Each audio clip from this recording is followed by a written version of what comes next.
Oleh sebab itu Tuhan, jamah hati kami, rubah hidup kami Tuhan, senantiasa ada dalam perjalanan ini. Dan kami mau berjalan dalam hidup ini senantiasa dipimpin oleh Roh Kudus. Oleh sebab itu Tuhan, kami butuh firman Tuhan menjadi panduan dalam hidup ini. Dan kami percaya firman Tuhan akan memerdekakan hidup kami, akan memberikan kami sebuah pemulihan pada sore hari ini. Dan kami percaya Tuhan, pada hari ini juga Tuhan kami membuat komitmen yang baru kepada Tuhan, bahwa hidup kami akan makin lebih baik untuk Tuhan. Kami serahkan hidup kami dalam tangan Tuhan, sore hari ini dalam tangan Tuhan, dan sisa waktu kami ini dalam tangan Tuhan. Dan kami percaya Roh Kudus sendiri akan berbicara kepada setiap hati pada sore hari ini. Teduhkan hati kami Tuhan, dan berikan kami pewahyuan yang sedalam-dalamnya. Hanya di dalam satu nama Yesus Kristus Tuhan kami berdoa dan mengucap syukur. Kita sama-sama katakan, amin. Haleluya. Shalom. Oke, sepanjang hari ini kita belajar tentang sebuah pesan Tuhan kepada gereja Tuhan. Ada teguran, ada pesan, ada pujian juga yang Tuhan berikan kepada 7 gereja di kitab Wahyu. Dan ini perlu disikapi dengan baik dan benar. Dan saya akan kutip dari, atau kita akan dalami pada sore hari ini tentang gereja yang namanya gereja Efesus. Ini gereja yang pertama yang disebutkan, dan ada 6 lagi. Dan gereja ini adalah gereja yang menjadi gereja ideal pada saat itu. Kenapa ideal? Karena banyak sekali yang dilakukan di gereja ini menjadi panutan pada saat itu. Efesus pada saat itu ada letaknya di Asia Kecil, dan Efesus ini adalah wilayah daripada Yunani, dan kemudian diambil alih oleh kepemerintahan Roma pada saat itu. Dan surat atau teguran Tuhan kepada jemaat di Efesus itu diberikan khusus kepada Yohanes murid Yesus, yang satu-satunya yang tidak mati martir, sempat luka bakar, melarikan diri, mengasingkan diri ke Pulau Patmos. Dan di pulau itu dia menulis pewahyuan atau pesan Tuhan, teguran kepada gereja-gereja, ada 7 gereja. Dan yang sangat ideal dan sangat luar biasa hebatnya tadinya, gereja ini namanya gereja di Efesus. Buka bersama-sama saya di Wahyu pasal yang kedua. Wahyu pasal yang kedua, ayatnya pertama sampai yang kelima. Kita akan bedah apa yang terjadi pada saat itu, supaya kita mengerti, supaya ini tidak terulang lagi dalam kehidupan. Karena ada pesan yang sangat penting yang Tuhan berikan kepada jemaat di Efesus. Wahyu pasal yang kedua ayat yang pertama. Tuliskanlah kepada malaikat jemaat di Efesus. Inilah firman dari Dia yang memegang ke7 bintang itu di tangan kanannya, dan berjalan di antara ke7 kaki dian emas itu.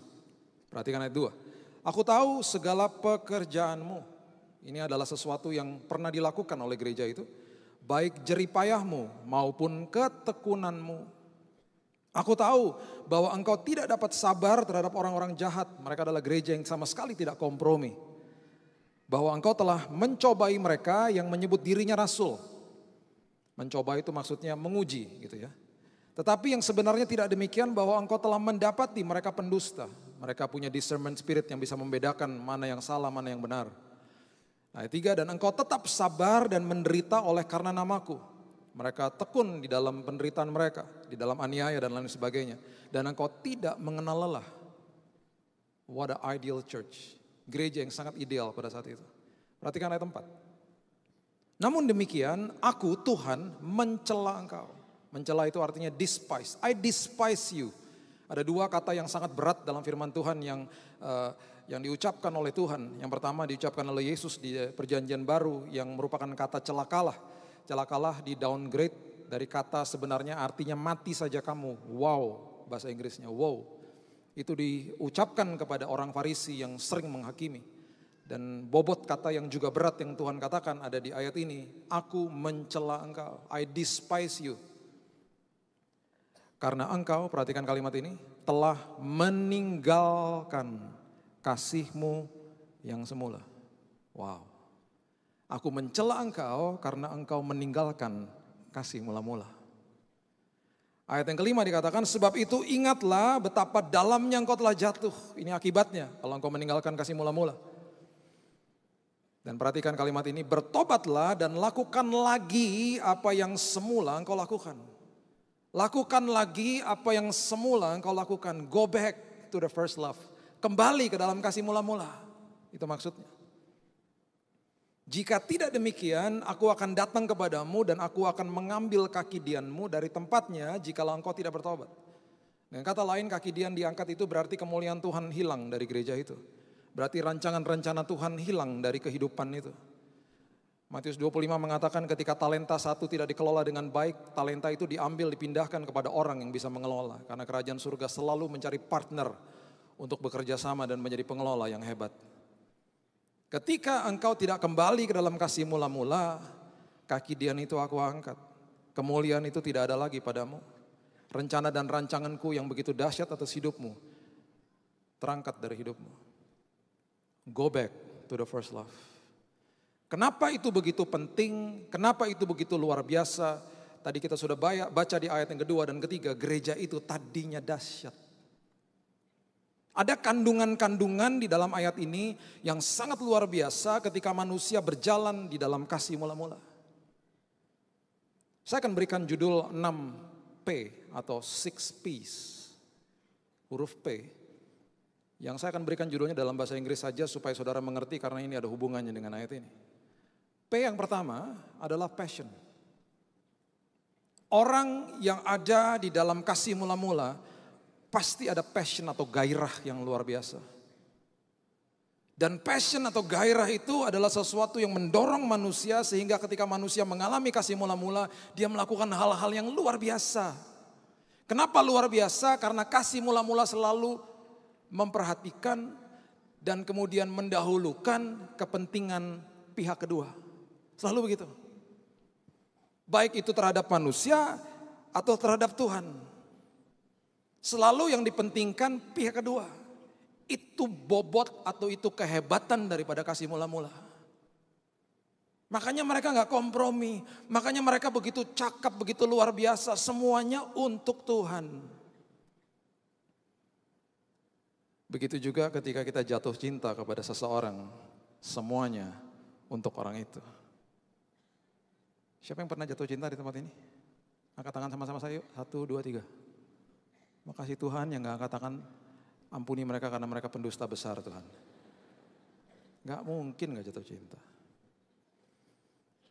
Orang yang jatuh cinta, perhatikan ini baik-baik. Selalu intensitas, kualitas, dan prioritas tinggi. Orang yang jatuh cinta selalu intensitas, prioritas, dan kualitas tinggi. Coba ingat-ingat kasih mula-mula. Baik itu terhadap Tuhan atau terhadap manusia. Intensitasnya tinggi, prioritasnya tinggi, kualitasnya tinggi. Karena semuanya buat orang itu. Atau semuanya buat Tuhan. Makanya kenapa ketika saya dulu waktu mendatangi pacar saya yang sekarang jadi istri saya. Sesibuk-sibuknya dia sempat bilang gini sama saya. Kamu kan sibuk, kok bisa ke sini? Bisalah. Karena intensitas, prioritas, dan kualitas untuk dia. Semua kepentingan bukan kepentingan saya, untuk dia. Itu kasih mula-mula. Makanya dahsyat. Catat juga ini baik-baik ketika intensitas, prioritas, dan kualitas ketika itu dijaga. Itu sama dengan konsisten. Dan orang yang konsisten itu jarang. Orang yang konsisten itu jarang ditemui. Yang mulai hebat banyak. Yang bertobat banyak. Hidup konsisten susah. Bagaimana hidup konsisten? Jaga kasih mula-mula. Intensitas, prioritas, dan kualitas. Ketika itu dijaga, konsisten. Orang yang konsisten dimintai pendapat sama orang lain. Orang yang konsisten dicari sama orang lain. Orang yang konsisten dipercaya sama orang lain. Gak usah banyak bicara. Konsisten aja. Jadi berkat bagi orang lain. Itu aja. Makanya waktu masih pacaran bukain pintu mobil. Sekarang anak udah 18-11 tahun masih bukain pintu mobil. Masih. Istri saya bilang begini, aku juga bisa. Saya bilang, aku juga tahu. Yuk kita jaga kasih mula-mula supaya kita konsisten. Dulu waktu pacaran telepon-teleponan. Sekarang masih telepon-teleponan gak? Masih. Jam 9 pagi dia sudah sampai rumah. Dia kerja di rumah. Setelah anterin anak sekolah jam 9 saya telepon. Halo, kamu di mana? Ya di rumah lah. Kamu kan tahu, kok nanya? Iya, iseng aja. Jam 11 siang telepon lagi. Halo, terus bingung mesti ngomong apa karena semua udah diomongin. Jadi diem-dieman di telepon. Udah ya? Oke, udah bye. Jam 2 siang telepon lagi. Sebentar dari sini saya harus langsung ke airport balik. Dia selalu jemput saya, teman ngobrol dari dulu. Saya menikah dengan sahabat saya. Pasti nanti di mobil ngobrol pasti. Itu momen yang saya selalu nantikan ketika saya keluar kota, pulang, dijemput sama dia. Aduh, indahnya luar biasa. Temen ngobrol. Ketika saya katakan gini sama dia, ketika kita menjaga intensitas, prioritas, dan kualitas, kita didapati konsisten, kita paling tidak jadi berkat buat anak-anak. Makanya saya punya teman yang waktu masih pacaran, pacarnya di luar kota. Dia cerita sama saya, waktu pacarku di luar kota malam-malam aku nyalain telepon loh, taruh di sini. Aku bilang sama pacarku, jangan matiin ya, biar kita sama-sama mendengar dengkur kita sampai pagi. Wih elah, 6 jam, 7 jam telepon nyala terus, pulsa habis gak apa-apa. Makanya orang kalau ditemuin di food court, lagi ngobrolnya begini, handphone ditaruh, dua-duanya gini. Itu lagi pacaran. Tapi kalau dua-duanya udah begini, itu udah 10 tahun kawin. Gak ngobrol lagi. Gampang kok deteksinya. Saya masuk ke Grab, ya mobil Grab di Jakarta. Penumpang kan, saya masuk. Wah dalamnya ada salibnya, sepertinya bapaknya baik gitu orangnya. Siang pak, siang pak, dalam hati, anak Tuhan. Baru jalan berapa kilo dapat telepon. Dapat telepon tiba-tiba dia marah-marah. Iya kenapa? Udah jangan telepon-telepon, saya lagi sama penumpang. Pruk ditaruh teleponnya. Kenapa tuh mas? Istri saya telepon-telepon terus. Kaget saya. Pasti waktu pacaran gak gitu. Karena apa? Ketika kasih mula-mula semuanya untuk orang itu. Dengan berjalannya waktu berubah kepentingan saya yang terutama. Hati-hati. Itu orang yang sudah melupakan kasih mula-mula, kepentingan pribadi jadi nomor 1. Dan akhirnya masuk dalam dosa yang lebih dalam. Begitu juga dengan Tuhan. Awalnya cinta Tuhan buat Tuhan semua. Tapi dengan berjalannya waktu seringkali berubah, kepentingan saya nomor 1. Kita minta, kita tagih dan kita berikan kondisi dan syarat kepada Tuhan. Akhirnya ujung-ujungnya kecewa sama Tuhan. Karena lupa sama kasih mula-mula. Kalau kasih mula-mula semuanya untuk Tuhan kok. Gak ada kondisi apa aja Tuhan yang terbaik terserah Tuhan. Gitu. Makanya diajak ngopi orang yang baru bertobat susah. Kamu ngopi sama aku hari Senin bisa gak? Gak bisa. Kenapa? FA. Ya elah. Hari Selasa nggak bisa, FA kedua, banyak banget FA-nya. Iya. Rabu nggak bisa, kebaktian tengah minggu, banyak banget sih Betania acaranya. Kamis nggak bisa, FA ketiga, banyak banget sih FA-nya. Iya, semua rumah aku datengin, makan gratis, kurang ajar. Jumat nggak bisa, aku ikutan sama anak-anak musik, latihan musik. Nah, Sabtu nggak bisa, youth. Lah, Yud, kamu kan udah tua, jangan salah. Sekarang kadang-kadang sekolah minggu aku datengin kok, haus firman. Firman anak-anak aja aku dengerin. Kebaktian WBI kaum ibu aja aku dengerin sampai aku diusir. Minggu, nggak apalagi minggu, 4 kali nginden 4 kali. Dari pagi sampai sore. Sepanjang hari itu dinginden, iya. Kan di jeda-jeda ibadah kan bisa ketemu, nggak bisa. Aku nyapu-nyapu, bersih-bersihin toilet malahan. Cinta sama Tuhan, cinta. Aku lagi dalam proses minta-minta kunci gereja, kalau bisa aku yang pegang kunci gerejanya. Kalau bisa aku nginep di gereja. Cinta kepada Tuhan. Orang kayak gitu tungguin aja 6 bulan. Tanya lagi, bisa ngopi gak sekarang? Bisa lah, fleksibel sekarang waktuku. Udah gak gereja tiap hari? Enggak lah, FA cuma butuh sekali, ibadah yang sore aja jam 5 cukup. Fleksibel. Saya gak bilang saudara harus ke gereja tiap hari. Cuman itu ciri-ciri orang yang punya kasih mula-mula tuh kayak gitu tuh, hebat. Makanya firman Tuhan katakan kembali ke dalam kasih mula-mula. Karena ketika kau menemui kasih mula-mula semuanya untuk Tuhan, gak ada kepentingan pribadi. Ketika pernikahanmu sedang kering pada saat ini, kembali ke dalam kasih mula-mula. Ketemu sama pasanganmu, bahas apa yang kau telah lakukan dulu waktu engkau sedang pacaran. Jaga itu. Makanya saya sangat setuju dengan kata-kata tadi. Successful Bethany family, keep the fire. Keep the fire. Karena ada kandungan yang dahsyat di dalam kasih mula-mula. P yang kedua. Namanya planning. Buka bersama-sama saya di ayat yang tadi. Wahyu 2. Ayat yang kedua mengatakan begini. Wahyu 2 ayat yang kedua. Aku tahu segala pekerjaanmu, baik jerih payahmu. Bahasa Inggrisnya adalah deeds and hard work. Deeds artinya action performed with intent. Sesuatu yang dilakukan dengan perencanaan yang hebat. Deeds and hard work. Pekerjaan dan bekerja dengan sangat giat dan jerih payah.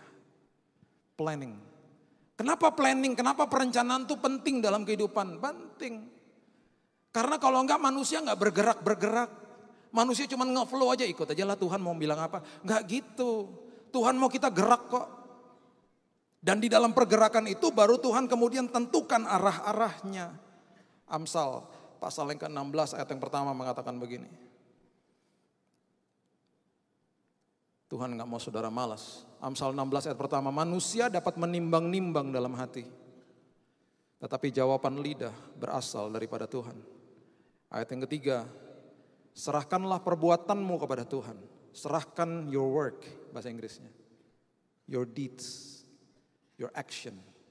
Langkahmu kepada Tuhan. Maka terlaksanalah segala rencanamu. Rencana di dalam Tuhan. Ayat 9, hati manusia memikir-mikir jalannya. Setelah dia bergerak memikir-mikir jalannya. Mau kemana ya Tuhan? Kalimat berikutnya, tetapi Tuhanlah yang menentukan arah langkahnya. He will direct your steps.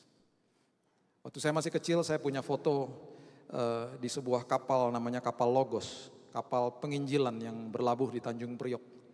Papa saya karena dia adalah pendiri Gideon untuk Indonesia. Membagikan Alkitab dan traktat kepada jemaat di penjara dan juga di hotel-hotel. Dia diundang ke kapal itu dan saya dibawa, saya masih kecil dan saya masih ada fotonya, dia waktu itu jelaskan kepada saya. Saya ada foto di depan kemudi daripada kapal itu.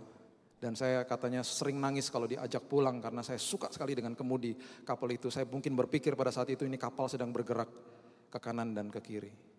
Bergerak enggak? Tidak, karena kapalnya kan statis. Kapal itu akan bisa diarahkan ketika dia mulai bergerak. Ketika dia bergerak, setir itu berfungsi untuk ke kiri atau ke kanan. Bergerak dulu. Gak bisa statis. Makanya prinsip firman Tuhan adalah message to man. Diberikan kepada manusia. Pesan diberikan kepada manusia. Dan manusia harus keep moving. M yang ketiga, moving. Gak bisa bangun monumen. Monumen adalah tanda kematian. Makanya batu nisan itu monumen, memperingati kehidupan seseorang. Informasi yang paling singkat paling tidak ada tanggal lahir sama tanggal kematian di situ. Monumen. Kalau pemerintah Indonesia setiap hari hanya memandang monumen saja, monumen Monas, besoknya monumen Tugu Pahlawan dan lain sebagainya, hanya memperingati apa yang pernah dilakukan oleh pejuang-pejuang kita nggak akan maju-maju negaranya. Begitu juga dengan kehidupan manusia, tidak bisa hanya sekedar, oh aku udah puas dengan apa yang terjadi dengan tahun lalu, 2 tahun lalu dan lain sebagainya. Tidak. Tuhan menjanjikan kita terus naik dan tidak turun. Tapi kita pun harus bergerak. Kita punya kebiasaan di rumah mencatat apa yang kita harapkan terjadi di tahun berikutnya. Dan tulisan itu kita bawa kepada Tuhan, kita doakan bersama-sama dengan anak-anak.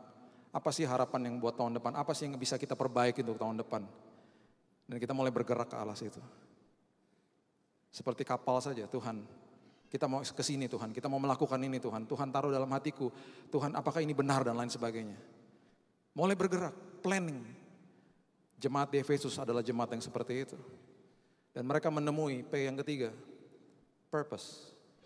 Mereka menemui tujuan mereka, mereka menemui purpose.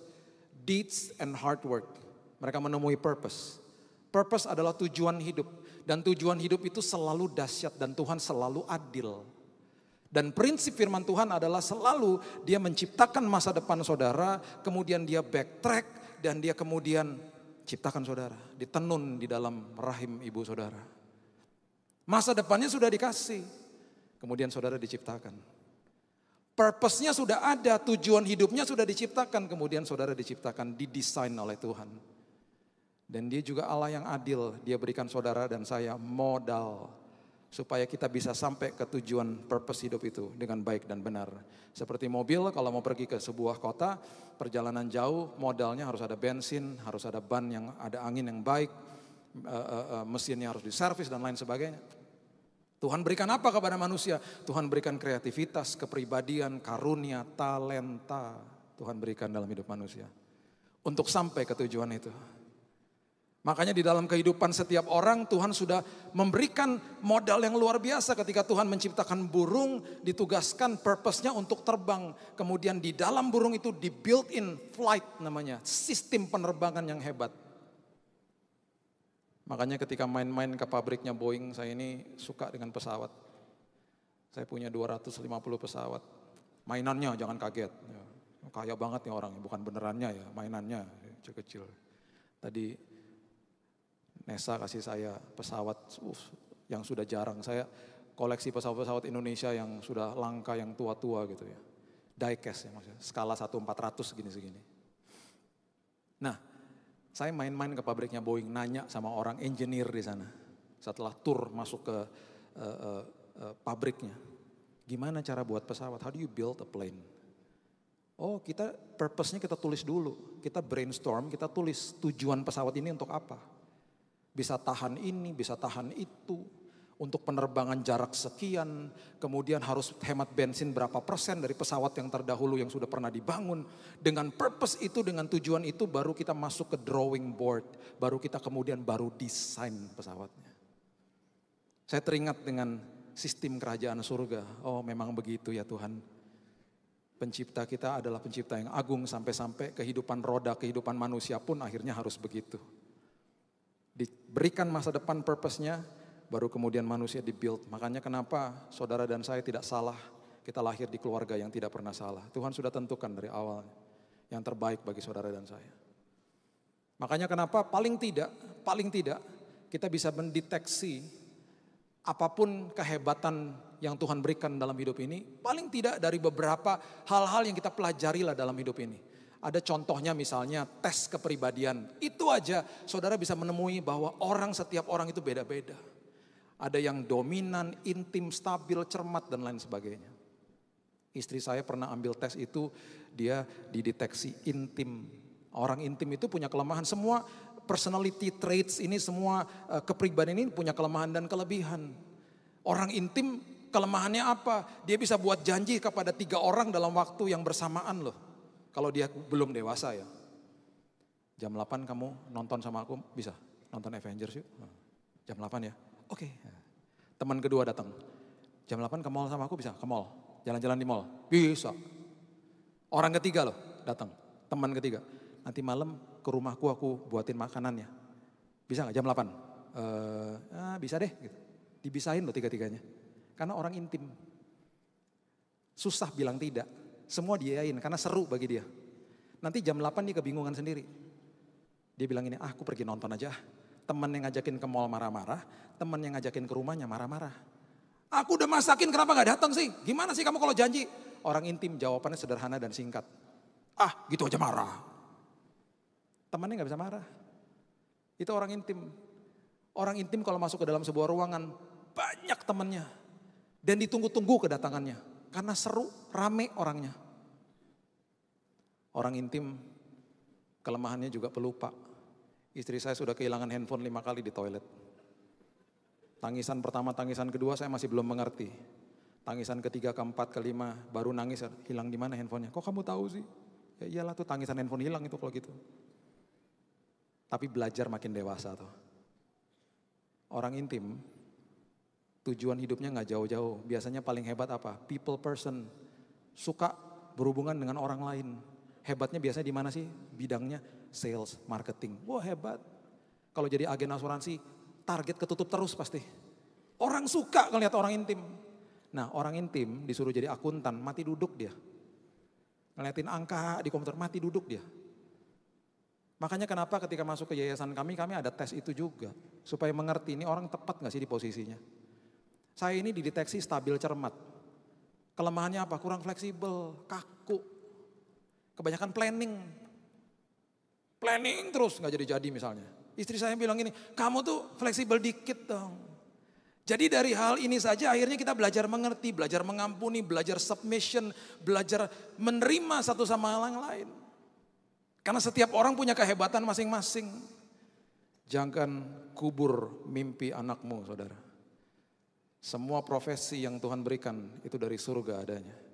Saya sangat sedih ketika anak 17 tahun datang kepada ayahnya di depan mata saya. Ditanya, ngobrol-ngobrol gitu. Kamu sekolah apa? Aku nanti mau ambil musik. Papanya bilang gini, mau dapat uang dari mana kamu ambil musik? Melecehkan Tuhan itu. Enggak semua profesi itu harus jadi dokter, insinyur, ekonom, enggak begitu. Ada yang orang-orang yang Tuhan ciptakan jadi artis, jadi pelukis, jadi musisi. Enggak bisa. Carilah dahulu kerajaan Allah dan kebenarannya, maka segala sesuatu ditambah-tambahkan. Bukan kejar uangnya, enak aja. Melecehkan Tuhan itu. Jangan mengubur mimpi anakmu, fasilitasi mereka. Saya punya 2 anak, yang satunya otak kanannya jago. Artnya hebat, otak kanan. Suruh belajar matematika jeblok, harus ditemenin. Yang adiknya, wah matematikanya 100 terus. Tapi suruh ngelukis, suruh gambar dalam bidang art susah. Harus difasilitasi, dua-duanya berbeda. Tuhan punya tujuan dalam hidup mereka, itu sudah built-in sistemnya. Makanya kalau kerja, jangan kejar gaji, jangan kejar income, jangan kejar omset, kejar tujuan Tuhan. Kalau kejar gaji sama kejar omset, hari Senin stres kita. Makanya ada istilah I don't like Monday, I hate Monday. Karena kita kerja udah kayak robot, terjebak di dalam sistem. Kejar gaji, kejar gaji, kejar gaji. Makanya ketika orang naik motor pagi-pagi mau berangkat kerja di Jakarta, kalau hari Senin pagi mukanya mesem semua karena hari Senin. Ngeri. Jangan berani-berani senggol, marah-marah pasti. Tapi kalau sudah hari Jumat sore semuanya di motor begini. Karena mau weekend. Mau disenggol juga gak apa-apa. Ayo mas, makasih mas. Ini udah ibadah terakhir loh. Muka-mukanya gak ada yang mesem kan. Seneng semuanya ya. Karena besok kita akan katakan I love Monday. Karena berarti hari yang baru. Kesempatan yang baru. Untuk kerjakan tujuan yang Tuhan tetapkan dalam hidupku. Gak usah stres. Jangan kejar gaji. Jangan kejar omset. Kejar tujuan Tuhan. Merdeka hidupnya. Passion, planning, purpose. P yang keempat. Coba buka Wahyu pasal yang kedua. Ayat yang kedua tadi. Di bagian terakhirnya dikatakan begini. Aku tahu segala pekerjaanmu, baik jeripayahmu maupun apa? Ketekunanmu. Kemudian ayat 3 dikatakan begini. Dan engkau tetap sabar dan menderita karena namaku, dan engkau tidak mengenal lelah. P yang keempat, persistent, tekun. Tekun. Saya suka main basket. Dari dulu main basket. Masih ngikutin sampai sekarang. Masih nonton juga di sana. Langsung suka saya. Saya pernah ketemu sama, kalau saudara tahu ada nama pemain namanya Michael Jordan. Saya pernah ketemu dengan beliau di restorannya, pernah ngobrol sebentar. Dan saya baca bukunya. Salah satu etos kerjanya dia adalah dia harus syuting ke basket 1.500 kali per hari. Dan yang sangat hebat adalah ketika di hari di mana dia harus bertanding dan dia harus syuting basket dan belum selesai, ketika semua orang sudah pulang, penonton sudah pulang, itu bukan hari latihan loh, hari pertandingan. Dia bilang sama guru juru kunci, boleh matikan lampu, sisakan sedikit saja karena latihan saya belum selesai. Setelah pertandingan latihan lagi. Sampai kuota 1.500 syuting ke basket itu selesai. Tekun. Akhirnya dinikmati karyanya oleh jutaan orang. Karena permainannya begitu luar biasa. Tekun. Anak kami yang kedua dideteksi waktu lahir delay of speech. Punya special needs. Jadi dia telat berbicara. Dokter mengatakan bahwa Pak, ini waktu lahir setelah berjalannya waktu gak sempat merangkak dulu ya Pak, langsung jalan ya. Iya. Jangan seneng Pak kalau kayak gitu.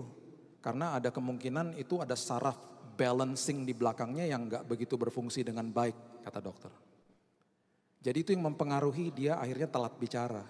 Harus terapi Pak. Terapinya gimana? Supaya dia bisa balancing. Kemudian dokternya tanya, pasti gak berani naik ayunan? Betul. Karena kakinya gak berpijak di bawah. Dia merasa bahwa dia gak seimbang. Apalagi berenang, karena kakinya gak berpijak juga. Wah, makin takut dia. Pak, terapinya berenang ya Pak. Di umur ke-3 tahun, Selama 1 tahun saya ajarkan kepada dia. Namanya Keaton, we have to go swimming. Kita harus berenang. Jangan takut ya sayang. Dia ada di situ sama kamu. Selama 1 tahun kita tekun lakukan itu. Persistent. Pakai ban, pakai pelampung di tangan kanan kiri. Dan juga saya pelukin dia di kolam. Wah, baru masuk kolam udah jerat-jerit. Dad. Dan selama perjalanan itu pelan-pelan bannya dicopot. Pelampungnya masih ada, masih dalam pelukan saya. Juga jerat-jerit. Step berikutnya masih pakai pelampung, saya dorong lebih jauh sedikit dari saya. Oh itu berteriak. Berteriak dia. Karena dia gak ada di dalam pelukan saya. Saya pun kasihan dan tidak tega. Dan itu kami lakukan sampai 1 tahun. Anak itu sekarang sudah 11 tahun. Cerewetnya minta ampun. Ngomong gak berhenti-berhenti. Dan berkali-kali dia pernah masuk ke dalam kolam ketika dia masih umur sekitar 5-6 tahun. Dia nyebur di kolam. Ada seorang bapak yang berteriak, Pak, anaknya gak nongol-nongol Pak. Tenang Pak, nanti di ujung sana nongol Pak. Dan benar, masuk ke dalam, gak keluar. Di ujung sana keluar. Dia ngambil koin. Dia lempar koin ke kolam. Dia menyelam. Bapak itu gak tahu pergumulannya, prosesnya, persistent. Jemaat di Efesus adalah jemaat yang tekun. Itu adalah kandungan daripada kasih mula-mula. Makanya orang yang kasih mula-mula pasti tekun. Pasti menjaga intensitas, prioritas, dan kualitas. Dan konsisten kalau itu dijaga. P yang kelima, people. Wahyu pasal yang kedua, ayatnya yang kedua bagian yang B mengatakan begini. Aku tahu segala pekerjaanmu, baik jeripayahmu maupun ketekunanmu. Kemudian dikatakan, aku tahu bahwa engkau tidak dapat sabar terhadap orang-orang jahat. Bahwa engkau telah mencobai mereka yang menyebut dirinya rasul.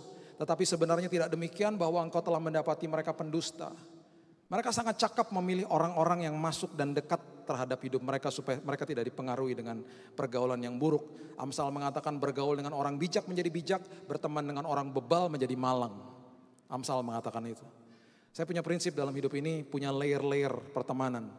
Contohnya kalau di rumah ada tukang gojek datang, itu pasti letaknya di luar pagar.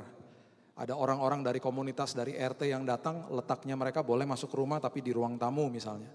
Ada kerabat, teman yang dekat atau keluarga pasti masuk ke dalam ruang tamu dan bisa makan bersama di meja makan kami. Dan saya mempunyai hanya 2 teman, sahabat saya, my best friend, yang bisa sampai masuk ke kamar saya ketika istri saya gak di rumah. Pernah satu waktu pagi-pagi saya bangun tiba-tiba saya terkaget-kaget karena ada sahabat saya sudah tiduran di sebelah saya sambil nonton TV. Dari jam berapa kamu di sini? Hehehe. Masuk sampai kamar. Ada layer-layernya. Dan di dalam proses ini tidak boleh menghakimi. Catat itu baik-baik. Penghakiman adalah tugasnya Tuhan, bukan tugas kita. Tugas kita mengasihi, tapi perlu bijak dalam pergaulan. Ajari keturunan kita, ajari generasi berikutnya. Ada seorang sosok yang sangat hebat di dalam firman Tuhan yang bernama Barnabas. Barnabas adalah temannya Paulus. Dan yang kita kenal adalah Paulus yang mempunyai pekerjaan dan karya dan perjalanan dan surat-surat yang begitu hebat di dalam firman Tuhan. Tetapi ada seorang partner yang namanya Barnabas yang jarang sekali terdengar. Barnabas adalah orang yang lahir di Pulau Siprus. Dan pada awal pelayanannya dia menjual propertinya dia untuk pembiayaan gereja mula-mula. Itu Barnabas. Dan Barnabas adalah orang yang mempunyai andil yang besar untuk mengenali Paulus kepada jemaat di Antioquia. Antioquia adalah markas besar daripada gereja mula-mula. Itu Antioquia. Kalau saya bisa ibaratkan pada saat hari ini, kalau saudara pernah ke daerah Kelapa Gading di Jakarta, itu adalah tempat dengan gereja terbanyak per kapita di Indonesia. Ada 166 gereja di dalam lingkup perumahan di Kelapa Gading. Ada 400 kebaktian setiap hari Minggu. Kebanyakan gereja di situ. Teman baik saya Pak Roy yang di Huta Soet pernah katakan, jangan kamu buka-buka gereja di sana, kriminal rohani kamu. Kebanyakan gereja di sana. Kalau saudara nggak ada dana untuk ke Holy Land, ke Kelapa Gading aja udah cukup. Itu udah Holy Land itu. Luar biasa, markas-markas gereja-gereja ada di situ. Pelayanan-pelayanan di situ dan lain sebagainya. Itulah gambaran kira-kira tentang Antioquia. Dan saya percaya pasti Barnabas mengalami banyak hal-hal yang sangat diragukan oleh pemimpin-pemimpin jemaat pada saat itu. Karena dia harus mempertaruhkan nama baiknya. Karena Paulus bekas pembunuh loh. Dan pasti mereka katakan, ini orang bekas pembunuh, ngapain kamu bawa ke sini? Dia mempertaruhkan nama baiknya. Dia yang harus pasang badan. Enggak, orang ini udah tobat, tenang aja dan lain sebagainya. Singkat cerita, akhirnya Paulus mengadakan perjalanan dari Antioquia untuk pergi ke berbagai tempat. Perjalanan itu selalu dimulai dari situ. Dia akhirnya mempunyai base di situ. Paulus juga adalah orang yang dominan. Berkali-kali punya selisih paham dengan anak buahnya dan partnernya dan lain sebagainya. Satu waktu ada anak buahnya, muridnya yang tidak disiplin, namanya Yohanes yang disebut Markus, ditegur dengan keras sampai dia tersinggung, dia keluar dari timnya yang konsol dia, yang akhirnya counseling dia siapa? Barnabas. Namanya gak terdengar. Sampai akhirnya Barnabas berselisih paham juga dengan Paulus. Dia bawa si Yohanes yang disebut Markus ke pulaunya dia, ke pulau Siprus. Dan mungkin di situ dikonseling sama dia, udahlah tenang aja. Memang si bos tuh begitu, orangnya keras. Terima aja lah apa adanya. Selama itu terjadi, Paulus punya partner baru namanya Silas. Dan Alkitab mencatat, pada akhirnya Paulus, Silas, Barnabas, dan juga Yohanes yang disebut Markus, pelayanan bareng-bareng lagi. Dia pembawa damai di dalam pelayanan Paulus. Hebat loh pelayanannya Paulus. Tapi ada teman yang juga sangat hebat di belakangnya dia yang tidak pernah terdengar. Namanya Barnabas. Jarang disebut. Dia siap menjadi orang nomor 2. Menjadi teman yang luar biasa. People. Dan pada akhirnya jemaat di Efesus adalah jemaat yang sudah ditegur oleh Paulus sendiri. Di tahun 70 sampai 80 kira-kira itu adalah tahun di mana Paulus menulis buku kepada atau surat kepada Efesus. Di Efesus pasal yang ketiga ayat yang ke-20. P yang terakhir adalah prayer. Dikatakan begini. Bagi dialah yang dapat melakukan jauh lebih banyak daripada yang kita doakan atau pikirkan. Seperti yang ternyata dari kuasa yang bekerja di dalam kita. Paulus sudah mengatakan ini. Keep on praying. Terus berdoa. Karena di dalam doa, di dalam dasar itu, aku akan melihat perkara-perkara yang besar akan terjadi atas hidupmu. Sangat ironis, Efesus tidak pernah mendengar teguran ini. Gereja di Efesus tidak pernah respon atas teguran ini. Mereka tidak pernah kembali ke dalam kasih mula-mula. Pada awalnya Paulus spend 3 tahun di sana dengan muridnya yang sangat hebat namanya Timotius. Mereka pulang dari situ, Paulus sempat dipenjara 2 tahun di Roma. Dan dia kembali ke dalam kota Efesus bersama dengan Timotius. Betapa kagetnya dia melihat jemaat di sana sudah banyak sekali yang menyembah berhala. Akhirnya karena waktu, karena dia ada pelayanan di Makedonia, dia katakan kepada Timotius, udah kamu di sini aja. Kamu harus menggembalakan mereka, harus hands on sama mereka. Dan Timotius menjadi bishop pertama atau gembala sidang pertama di tempat itu. Dan kemudian Paulus pergi ke Makedonia. Di sekitar tahun 64 atau 65 saya lupa. Dari Makedonia Paulus menulis surat kepada Timotius yang pertama. Dan tahun 69 Paulus menulis surat kepada Timotius yang kedua dari Roma. Dan yang sangat tragis, di tahun 97 di umur yang ke-80 Timotius dirajam dan dipukuli sampai mati di kota Efesus. Karena ketika ada parade di kota itu yang menyembah berhala, ditegur oleh dia. Mereka gak suka dan mereka membunuh gembala sidangnya yang bernama Timotius. Efesus tidak pernah recover. Efesus adalah gereja yang akhirnya hancur-hancuran. Sekarang kalau saudara pergi ke kota itu hanya tinggal puing-puing belaka. Ada di negara Turki, jumlah penduduknya 80 juta, orang Kristennya hanya 3% sekarang. Gereja yang tidak pernah kembali ke dalam kasih mula-mula. Dan kaki diannya diangkat oleh Tuhan. Kemuliaan Tuhan sirna atas tempat itu. Biarkan ini menjadi pembelajaran bagi kita semua di tempat ini. Dan saya percaya Betaningin adalah jemaat yang selalu kembali ke dalam kasih mula-mula. Dan selalu mempertahankan kasih mula-mula.